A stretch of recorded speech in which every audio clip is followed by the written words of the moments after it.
All right, now, so just in a few minutes, I'd like to bring up again Dr. Martin for some just brief 1 minute something he has to say. And I'll stand beside him. A round of applause. He wants to stand beside me because he feels we are still on a radio station where we can talk sometimes. Anyway, why I'm here is because I want to officially bring on stage the Nirsal Microfinance Bank Limited. But before I do that, I'm one person that appreciates no matter how big it is. A round of applause for Nirsal Microfinance Bank. Do it one, do it two, do it three. Whatever we have achieved so far as this vision started, Nirsal, wherever we are today, Nirsal contributed so much through the COVID-19 loan disbursement, through our cooperative to 150 Nigerians. And I can tell you, 80% of those Nigerians are not faithful. And I've said it time over time, that it's my responsibility. Say it to MD, he knows. That the 100 and something million disbursed to those Nigerians, by virtue of the identifying with Quebec Cooperative, that funds will be returned to the Central Bank. On my honor. I think you'll clap for me for that. And that's why when we requested for 500 million credit line from Bank of Agriculture, I had to suspend it. So that's why Bank of Agriculture, that's why we have not proceeded. Because there's no point giving money to Nigerians who are not faithful. And one time in our cooperative meetings, I told them, I said, if you are not faithful, if you are coming close to me because you know you want to use my influence as you thought to, but to me, I'm not an influential man yet. When the time comes, you will know.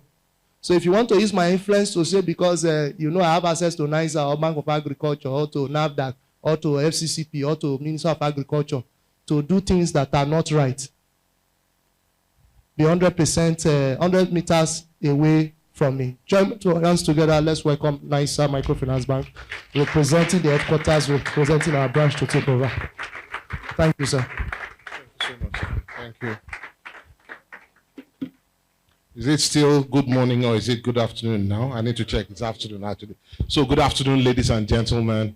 I don't know what protocols exist, but I crave your indulgence that I stand on that protocol. So my name is Larry Ayo. I am from Nirsal Microfinance Bank, and I'm here this afternoon with my colleague, Mr. Gordon Njam. Both of us have been asked to come. He's over here. Thank you. So both of us are here as representatives of Nirsal Microfinance Bank today.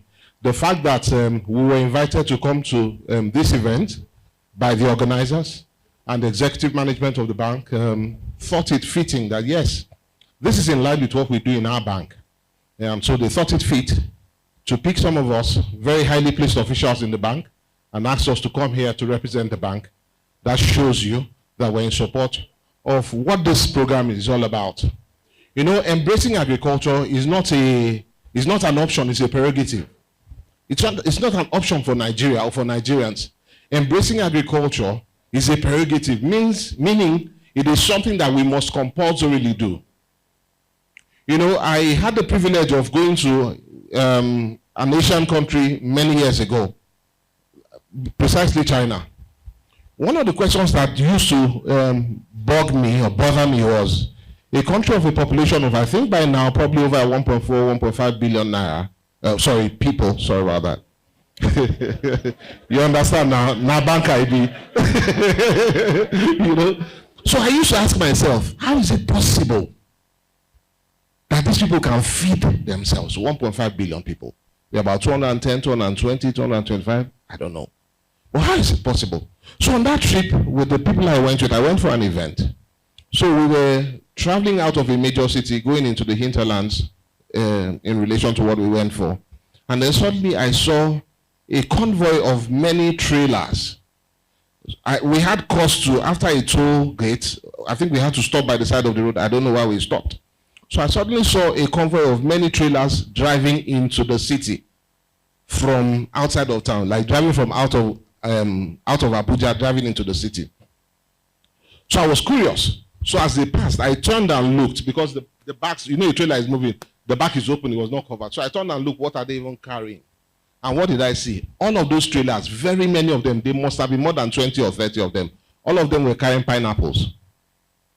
And one thing I noticed on that trip to China, food was so cheap. So I kept asking myself, how is it possible that these people can easily feed 1.4, 1.5 billion people? That's like 6 or 7 times the 7 or 8 times the population of Nigeria. And yet we are struggling. But we are blessed with arable land. We pride ourselves as Nigerians by saying, in fact, me, where I come from in this Nigeria, and I'm sure by the time I mentioned that some of my brothers and sisters here, in this Abuja, when I want to buy mango, somebody will tell me that 4 or 5 mango is 1,000. I used to tell my wife, I said, if my village people hear that in Abuja and buy mango for 1,000 naira, they will flog me. Because where I come from, mango will be falling on the ground. You are not even looking at it. I come from Calabar, I'm a Calabar man. Mango will be falling on the ground. You don't even have time because you have eaten more. When you eat mango and it comes out here. So we have the land. We have the human beings. We have the everything. So we must embrace agriculture. Let me tell you some of the things quickly that Nirsal Microfinance Bank has done in the past to support programs like this. Thank you so much for the organizer. He already mentioned one of the very impactful things that Nirsal Microfinance Bank has done in the past. It's one of the things I mentioned. So I'm just going to mention these things in passing. So very quickly. So Nirsal Microfinance Bank was established in 2019. So this year, 2024, is our 5th anniversary as a bank. But you will not believe what we have been able to do since 2019. Let me tell you some of the things that we have done that the government has used Nirsal Microfinance Bank, the government through the central bank has used Nirsal Microfinance Bank to achieve. One of those is the one that the gentleman organizer spoke about. Since 2019 to date, about 32,000 Nigerians have benefited to the tune of 118.3 billion naira in the AXMIS loans. AXMIS loan, agriculture, small and medium-sized businesses, enterprises investment scheme. Over 32,000 Nigerians have benefited 118 billion. The Anchor Borrowers Program, over 107,000 Nigerians have benefited from over 51 billion naira in Anchor Borrowers from Nirsal Microfinance Bank. Now, some other banks also play in this Anchor Borrowers Program. Nirsal Microfinance Bank did 51.3 billion naira for over 107,000 Nigerians. The Nigerian Youth Investment Scheme, this one is the Ministry of, I think, Youth and Women Development also. We gave over 5,500 Nigerians, young Nigerians, youth of course, 1.9 billion. Now, the targeted credit facility, which is popularly called COVID-19, that he mentioned about, these are the figures. We have 2 versions of it. We have the conventional one, everybody comes, no matter what your thoughts are. So for 758,000 Nigerians, we were able to give 374 billion naira targeted credit facility. In this hall now, if we're to be honest with ourselves, without asking,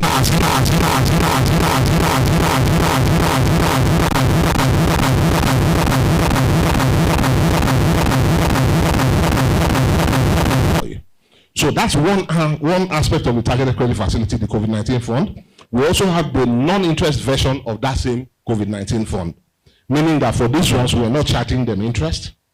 The other one, there was interest. This one, there was no interest. So we just buy the goods you want. Or we had the partners, we had the vendors who will buy the assets that you want and then give to you. So for the non-interest, we gave about 35,000 Nigerians 16.3 billion naira. In all, almost 1 million Nigerians, 937,000 Nigerians benefited from 561.9 billion naira from through Nirsal Microfinance Bank between 2019 and maybe 2021, 2022. All of this, Nirsal Microfinance Bank, in its 5 years of operations, has been able to achieve. So those are some of these. Many of these things were interventions that the government targeted at agriculture. The targeted credit facility of the COVID-19 fund, you all knew how suddenly COVID was all over the place. Suddenly they said we cannot go out. But for many of us, we survive on monies we make daily by the nature of the businesses we do. And they are saying we can't go out. So to support businesses, to support households, federal government said, okay, let us give them these small loans to enable them. So this is all that Nirsal Microfinance Bank did as intervention under those terms. I like that the gentleman organizer also quickly said, and it is the truth, and for those of you who follow the news, you know that when the current CBN governor came, one of the first things he said is that they want to step back and begin to do proper central banking. So they don't want to get involved directly in all this intervention and all that. So these intervention programs, for now, looks like they have dried up. So there are no new ones, because I know usually when we speak at events like this, the moment you're stepping out, somebody is coming to ask you, please, how can I get? For now, these things are not happening for now. But there are developments in the system. Keep your eyes and your ears peeled and listen for information when things like this come. Aside from these ones, I know that there are other things that the government is doing, but this is what for us we have done. But we do not live on intervention because we're a bank. Our license is banking. What do banks do? Banks take deposits from people who have money to save in the bank, and banks lend these deposits or a part of it to people who need money to do business, like farm, like trade, like do stuff. So that is the license we have from the central bank. So because that's the license we have, even though these interventions have slowed down significantly or almost dried up from the central bank, our license says you must still continue to take deposits and lend monies. So from the deposits we take from customers, we open accounts, customers put in money, we do that. We have branches, 115 branches all over Nigeria. So from those deposits, we lend monies to customers. So I'll just quickly tell you what is still available that you may be able to access, aside from the intervention, the programs I mentioned earlier. Now, these ones are not government monies. These are from our own deposits. So these ones are, as we say, on our own balance sheet, because it is from the deposit we take from customers that we're lending out. So these are the forms or the different ways that we give these loans out. I'm speaking about different products that we have, lending products that you might be interested in and want to look at. Okay, so I'll just quickly start with, I think one of the ones I really feel. Let me talk about our agriculture finance facility, because I know that it's agriculture that brought everyone here. So we have our agriculture finance facility. The central bank has a program that they have that has been running for many, many years. They call the Agriculture Credit Guarantee Scheme Fund. One of the problems that people in agriculture have is access to finance. By access to finance, we mean you need money to scale your business. That is, grow it from the level it is to a bigger level. But the banks don't want to lend to you. It has been a traditional problem in Nigeria for many years. You understand? So the central bank is looking and saying, okay, so why don't banks want to lend to these people? Banks are saying, for instance, the risk is too high. You understand? Banks are saying, if we're taking deposits at a certain rate, if we are lending even to agriculture, we must be able to cover our cost. Cost including how much we take, how much we are paying the people that deposit those monies with us, and the cost of processing your transactions. So as a result, sometimes the people in agriculture come and say that the interest rate we are lending to them is too high. So those are part of the major reasons why this access to finance problems exist. So the CBN or the government through the CBN says, so how do we address these issues so that agriculture can attract financing from the banks? Two things they did. So they set up this fund. They put 50 billion aside many years ago. That 50 billion is not to lend to you. I'll tell you what it is used for. So they call the banks together and say, okay, so we want to deal with these two issues. We want to encourage them to come. We're not going to tell you to lend lower than your normal commercial interest rate. Lend to them at the rate you're lending to them. So that 50 billion fund that they have, they say, when this person takes your loan at the rate you're giving to them, and he does his business with it and he finishes paying, let him apply to us through you for what they call an interest drawback. Interest drawback means that, assuming he comes and takes the loan at 30%, so let's say he takes 1 million naira for 12 months. So 30% of that is 300,000. So the interest he pays for that one year period is 300,000 naira. So the interest, so he now apply, when he has finished paying back the loan and paid the interest, and we didn't have to pursue him to pay. He's very faithful borrower and very faithful. So after he has finished, so he fills the form and requests to the CBN, but through us, and says, I finished paying.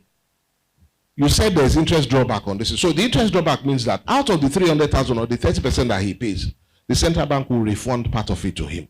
So every year, the central bank says the interest drawback program, we're going to do 40% of what you paid. So for instance, this year, assuming it is 40% drawback they are doing, the 30% the man paid to the bank, the central bank will refund to him. 40% is 120,000. So they will credit his account through us. CBN will actually send the money back to us for him, for his account. So at the end of the day, so that guy that took the loan that we gave him, for instance, at 30%, the net is that what he has paid is 300 minus 120, which is 180, which is effectively 18%. So they have dealt with the high interest rate problem with that. And then the other part, okay, another problem is collateral. The bank will tell you collateral. So especially the smallholder farmers will say, oh, collateral is a problem. So how do we do this? The central bank now says, okay, for 0 to 100,000, for people that are collecting up to 100,000, just tell them to give you guarantee. And then they just give certain conditions that make the collateral burden a bit lighter. So generally, so it becomes more attractive. So our agricultural finance facility, when you come and take a loan from us, it's a commercial loan. It's not a central bank loan. It's not central bank money. It is our money. It's only that as much as possible. Okay, so I was talking about the collateral issue because that was one of the areas that the banks also needed comfort to convince them to lend. So the central bank is willing to give guarantees. They are willing to guarantee the loan that you take under the ACGSM, Agricultural Credit Guarantee Scheme Fund. Still connected with that 50 billion drawback. So the second leg is that they will issue a guarantee. So the man who takes that 1 million naira, CBN is willing to guarantee up to 70% of it. So they are willing to guarantee up to 700,000 out of that 1 million naira. So if we were able to get that guarantee from the CBN, if anything happens, it doesn't mean that automatically CBN will repay your loan. No. It now means that us plus CBN are the ones that will now be pursuing that person for repayment. But CBN, because if everyone is owing and we're giving out loans and they're going bad, the bank will collapse. So CBN says, okay, we'll give you, but we'll jointly now be pursuing this guy to repay. Do you understand? So if we're able to secure that certificate of guarantee, so that will help you as part of the collateral that you give to the bank. So between you and us, we'll sit down and work out how to cover the remaining part that is exposed, the 30%. So those are the things in place. So that's basically the agri-finance facility. So you come, you take it. So it is available for people in the entire value chain of agriculture. So whether you are input supplier, whether you're a processor, whether you're a proper farmer, you understand, whether you're a processor, whether you're into you lease equipment, in fact, the entire value chain of agriculture. So it is available whether you're a crop farmer, you're a herdsman, you're in poultry farming, all of that is covered. So you just need to reach out to the bank, any branch of Nirsal Microfinance Bank, and speak to them about it. So that loan type is available. Another one, particularly for our women. So we designed something we call the Amazon loan that we designed for women. So every kind of loan that we have basically in Nirsal Microfinance Bank, or most kinds of loans that we have in Nirsal Microfinance Bank, because we're a gender-friendly bank, so we said that women, Nigerian women, can approach Nirsal Microfinance Bank, any kind of loan they take, as long as it is under the Amazon loan, whether this agri-finance facility that I just spoke about. If the men are paying 30%, the woman gets a discount. So the woman will be paying maybe at the very least 1% lower. Do you understand? So a group of women can come, like 10 women, in a cooperative or in a group. They do trading, they do water. Apart from agriculture, also women buying and selling.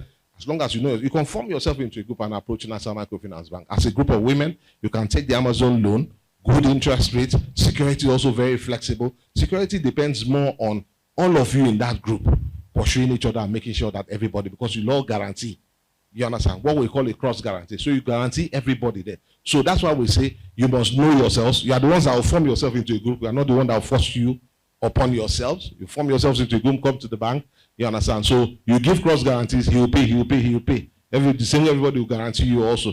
So you are the one that is ensuring that every day the other members are making sales, they are depositing money into the account, so that you don't, at the end of the day, have the burden of having to repay a loan taken by a member of your group. So all of these things are available at Nirsal Microfinance Bank. For more information about our products and the things we have on offer, you can visit our website, nmfb.com.ng.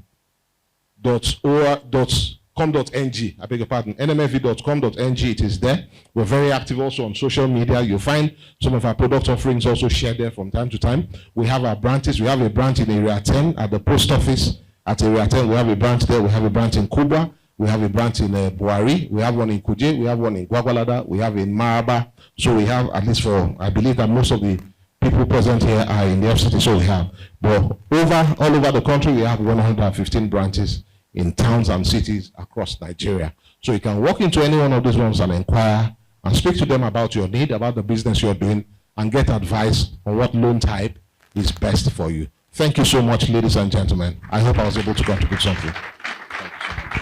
Thank you so much, Mr. Larry. Please, a round of applause for Mr. Larry.